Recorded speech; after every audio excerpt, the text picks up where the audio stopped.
Welcome to the final video in this mini-series on measurement error, proxy variables, factor models, and dimensionality reduction. The previous video went through some of the seminal research by Jim Heckman and co-authors that established factor models as a major econometric tool. In this video, I wanted to go through some more recent publications that have applied these methods, including one of my own, to show you how these principles of factor models have been applied and adapted to different domains. And I wanted to start by looking at this Journal of Applied Econometrics paper from 2019 by a couple of my former classmates, Esteban Aucejo and Jonathan James. And the question that they're trying to tackle in this paper is to understand why there are gender gaps in educational attainment within races that are actually larger than overall gaps across races. And this is particularly a question in the United States context, and so that's what they're going to be using for their data.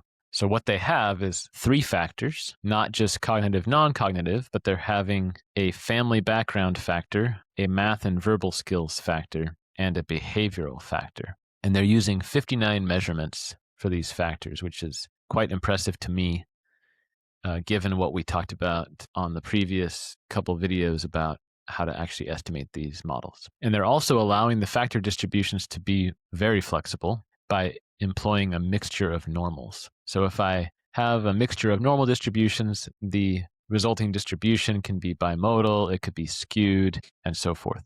And so basically these mixture of normals, if we're flexible about them, they can approximate any distribution that we want, such that they're nearly non-parametric. And what they're doing is they want to model the decision to advance to another grade because they're wondering about these educational attainment gaps. And they're allowing the factor loadings to vary by race, gender, and grade level. So that's akin to the 2006 Heckman et al. Paper. And how are they estimating the model? Well, they're using the algorithm. That shouldn't be a surprise because Jonathan James was the one that wrote the paper about the algorithm that got published prior to this one. And then once they estimate the model, they're going to use the estimates to simulate the effectiveness of different policies that could narrow these gaps in these factors. So in particular, they're looking at what if we equated the family background factor distribution for whites and blacks, then that would actually reduce the gender gap in educational attainment among blacks by 50%. So that just shows that family background is like an important part of this process that's determining these gaps in the first place. All right, another paper is by Jared Ashworth and Joe Hutz and Arnaud Morel and myself. We were all together at Duke University while we were working on this paper. And this paper is looking at how returns to schooling and work experience have changed over time in the US. So this is a persistent question for labor economists and education economists because we want to know if schooling is worth it. And so we want to measure what's the actual return or value added to school as it is expressed in a higher wage after graduation, because that's a big part of the benefit of schooling. So we're using two different data sets from the National Longitudinal Survey of Youth. So these are people who were born in the late 50s and early 80s, so roughly 20 years apart. And then we have a dynamic model in the sense that people are making schooling decisions based on their past history of experience, as well as a couple of random factors. And we're modeling the process over the first 20 years of adolescence and young adulthood and adulthood. And then the important thing in this model is that we are distinguishing between different types of work experience. So the work experience that you get while you're attending high school, not in the summer, but while you're attending high school during the school year, that might have a different value in the later life labor market than a part-time summer job or a full-time summer job while you're in high school. And so we're being very specific about the types of human capital that could be encoded in these different types of work experience. And then we have two unobserved factors. We have one that's cognitive and one that's non-cognitive. And we're using the ASVAB test scores as measurements for the cognitive factor. And then for the non-cognitive factor, we're actually deriving that from serial correlation in the panel data. So once you get a panel model with this type of factor model, you could think of past choices or past wage realizations as being measurements of that factor. And so this opens you up to having additional variation that you can use to pin down an additional factor. Everything we talked about with regards to factor analysis in the previous videos in this series was assuming a cross-sectional setting. If you're in a panel setting, there's additional information to be had. And how are we estimating the model? Well, we're using quadrature on a likelihood function, and that's because we don't have so many measurements like Aucejo and James did. And we basically are just going to compare the marginal effects of these different experiences with and without selection correction, which is just to say with and without the factors being included in the model. And we basically find that the selection corrected return to college has not gone up over time in terms of the premium for the degree, like the actual wage return that you get for having the degree. And that kind of conflicts with some existing literature on this topic. We also find that the return to cognitive skills has gone down, but the return to these other skills, these non-cognitive skills, has gone up. And then the implication is that if you ignore these actual work experience profiles in the model, you're going to actually overstate the returns to education, because some of that return to education is actually whatever skills were acquired as part of the working in school or, having these actual work experiences. And that has to do with this Mincer model that I think we introduced at the very beginning of the course, or in a very early video in this series. Another seminal paper is in the Journal of Political Economy in 2021, again by Aucejo and James.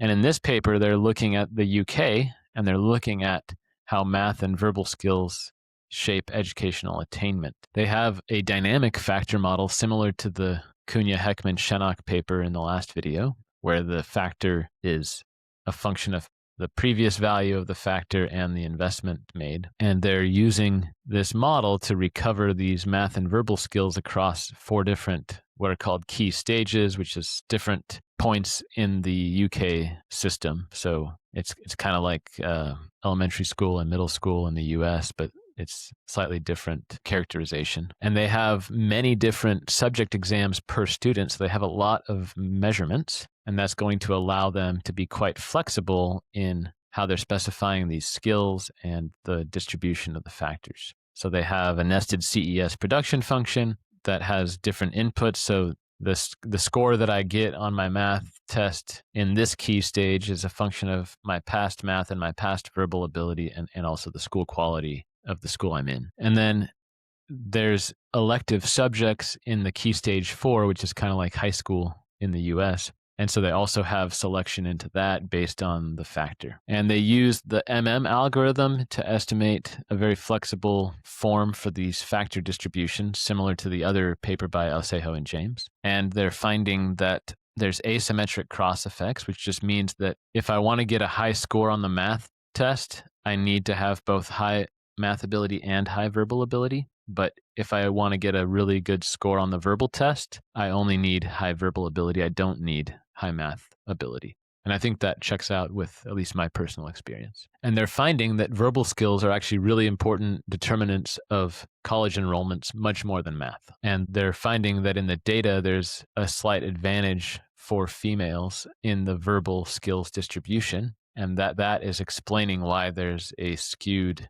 gender gap in college enrollment. And then they run a counterfactual, which is basically looking at what if we put everybody in a really high quality high school? What would that do to college enrollment? Well, it would increase it by 10%. And then they also use the NLSY data in the US to validate that there's this similar pattern between verbal skills and math skills, with verbal being more important for college enrollment. And then the last paper we'll cover is a recent paper by Suzanne Shannock that goes through a lot of the literature on measurement systems. This is published in the Journal of Economic Literature, which is a great place to go if you need to find a literature review on a topic. And this paper is just covering the general research question that has to do with these measurement error and factor models generally, which is how do we actually identify these distributions of unobservables from multiple imperfect measurements. And so she comes up with this general framework where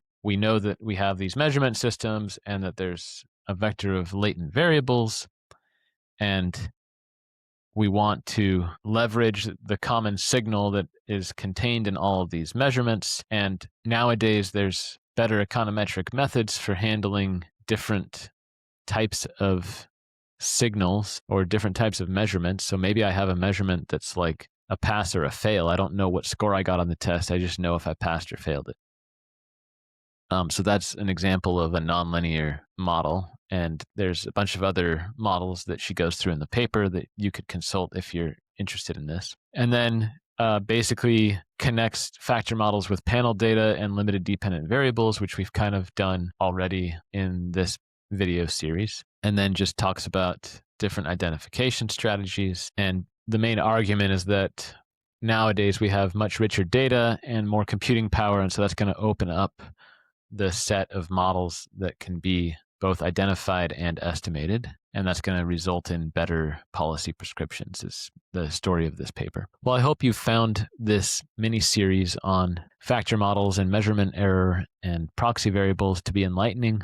This is stuff that I really enjoyed doing. I spent quite a while in my dissertation writing years grappling with these different concepts and really just find it fascinating that we can use correlated imperfect measurements to get something low dimensional out of it. It feels a little bit magical, but there is the econometric theory that supports it. I hope to see you around in other videos moving forward, and thanks for joining this one.